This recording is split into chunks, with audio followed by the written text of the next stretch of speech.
battle of the shades. He was handed a sword and a shield and taken through dark passages.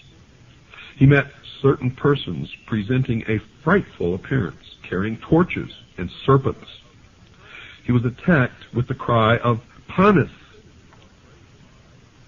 He defended himself bravely, but was always taken prisoner. His eyes were bandaged and a cord placed around his neck. Dragging him into a hall, the specters disappeared. He was led into the assembly of initiates and his eyes unbandaged. Before him he saw a magnificent hall decorated with beautiful paintings. The king and the highest dignitary, the demiurgos, were present. All were wearing their alidai, an Egyptian order composed of sapphires. Among those present were the secretary, the treasurer, and the master of feats. The orator made a speech congratulating the new member on his fortitude. He was given a drink called scythe, which he drank to the dregs. And this was probably the ritual drink of honey or milk, water, wine, and gruel, and perhaps some hypnotic drug. He donned the boots of Anubis, took up the shield of Isis, put on the cloak and cap of Orcus. He was handed a sword and told that he must cut off the head of the next person he met in a cave and bring it back to the king. This cave was pointed out to him. Entering it, he saw what seemed to be a beautiful woman, but in reality was a model of one. Now notice it's a woman. He seized this by the hair and severed the head. This he brought back to the monarch, who praised him, telling him that he had symbolically won the head of the Gorgon, wife of Typhon, who had caused the death of Osiris. He was now permitted always to wear the dress which had been given to him, and he was entered in a book as one of the judges of the land. Notice that, one of the judges of the land. He was able to communicate at any time with the king and received an allowance from the court. He was invested with an order, that of Isis, in the shape of an owl, and it was revealed to him that the secret name of the great lawgiver was Joa, Joa, which was also the password of this degree. But the password for the meetings of the Christophori, as the fourth degree initiates were called, was Sassicus. The fifth degree, that of Balahate, could not now be refused to the Chrysophorus if he demanded or requested it. He was led to a hall to watch a play at which he was the only onlooker. Other members of the degree went through the hall as if looking for something. One drew his sword, and the terrible figure of Typhon appeared. Of course, he was slain. And now the Dew Balahate was told that Typhon represented fire, a terrible element which was at the same time indispensable. The password was Chimia, and the teaching was in chemistry, or alchemy. In order to become an astronomer of the gate of the gods, the sixth degree, the candidate was taken to the hall of assembly, bound and led to the gate of death. He was shown corpses which had been cast into water and warned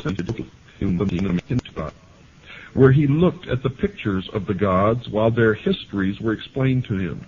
A priestly dance took place, symbolizing the course of the heavenly bodies. He saw a list of members of the order throughout the world and learned the password Ibis for watchfulness. The last and the highest degree was that of Propheta, in which all secrets were laid bare. It was conferred following public processions, and when the permission of the king and all the highest members had been obtained, the members secretly left the city by night and retired to some houses built in a square and surrounded by pillars, by the sides of which were placed alternately a shield and a coffin, whose rooms were painted with representations of human life.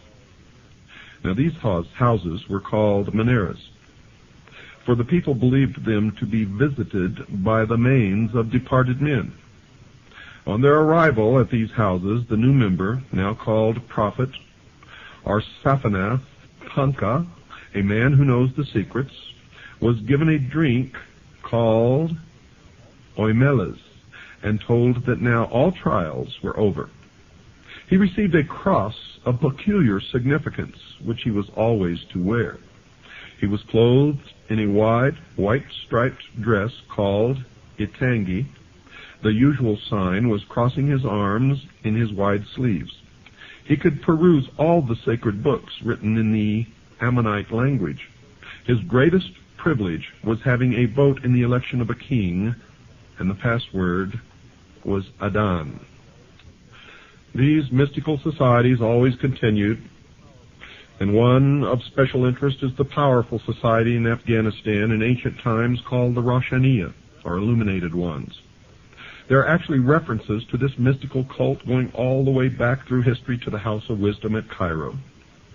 The major tenets of this cult were the abolition of private property, the elimination of religion, the elimination of nation-states, the belief that illumination emanated from the Supreme Being who desired a class of perfect men and women to carry out the organization and direction of the world, belief in a plan to reshape the social system of the world by first taking control of individual countries one by one, and the belief that after reaching the fourth degree one could communicate directly with the unknown supervisors who had imparted knowledge to initiates throughout the ages. The Roshaniya also called themselves the Order. Initiates took an oath that absolved them of all allegiance except to the Order and stated, quote, "I bind myself to perpetual silence and unshaken loyalty and submission to the Order. All humanity which cannot identify itself by our secret sign is our lawful prey," unquote. The oath remains essentially the same to this day. The secret sign was to pass a hand over the forehead, palm inward, the countersign to hold the ear with the fingers and support the elbow in the cupped other hand. Does that sound familiar? If you sit in a courtroom in just about any city in this land, you will see those signs exchanged between lawyers and defendants and judges. And you will see that whenever these signs are exchanged, whoever initiated the exchange will usually, in fact, most often does, win the court case. The Order, of course, is the order of the quest, and the cult preached that there was no heaven, no hell, only a spirit state completely different from life as we know it. The spirit could continue to be powerful on earth through a member of the Order, but only if the spirit had been itself a member of the Order before its death. Thus, members of the Order gained power from the spirits of the dead members. The Roshaniya took in travelers as initiates and then sent them on their way to found new chapters of the Order, and they were called fellow travelers. You see this order, as all before it, and all since, are socialists, communists. It is believed by some that the assassins were a branch of the Roshaniya. And branches of the Roshaniya are the Illuminated Ones, or the Illuminati, exist and still exist everywhere. One of the rules was not to use the same name and never mention, quote, Illuminati, unquote. That rule is still in effect today. And that's probably the breaking of that rule that resulted in Adam Weishaupt's downfall. Remember, folks, that we have really only just begun, and you are just beginning to understand, although some of you may think that you already understand. I can assure you that maybe a very small minority of you really do. Most do not. We have a long way to go in this history, and in your own particular individual illumination. Oh, I just love it. I just love it, exposing these people who claim that they're doing everything for the benefit of mankind, who really have all the guilt for most of everything bad that has ever happened to mankind resting squarely upon their shoulders.